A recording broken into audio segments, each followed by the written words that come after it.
Chapter 27. Wonderful piety of Martin.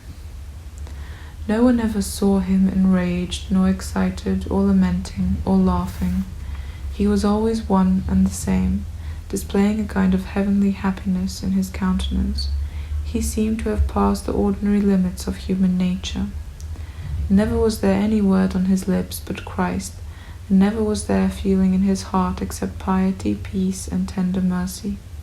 Frequently, too, he used to weep for the sins of those who showed themselves his revilers, those who, as he held his retired and tranquil life, slandered him with poisoned tongue and a viper's mouth.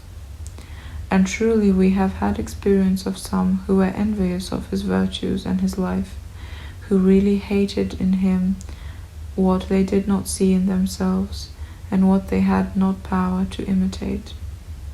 And O wickedness worthy of deepest grief and groans! Some of his calumniators, although very few, some of his maligners, I say, were reported to be no others than bishops. Here, however, it is not necessary to name any one, although a good many of these people are still venting their spleen against myself.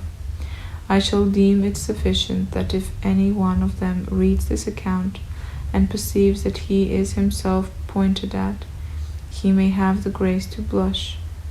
But if, on the other hand, he shows anger, he will by that very fact own that he is among those spoken of, though all the time, perhaps, I have been thinking of some other person.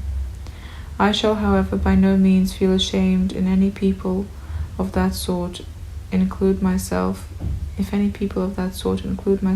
their hatred along with such a man as Martin.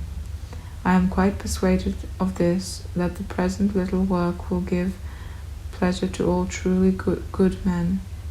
And I shall only say further, that if any one read this narrative in an unbelieving spirit, he himself will fall into sin. I am conscious to myself that I have been induced by belief in the facts and by love of Christ to write these things, and that in doing so I have set forth what is well known and recorded what is true. And as I trust, that man will have a reward prepared by God, not who shall read these things, but who shall believe them.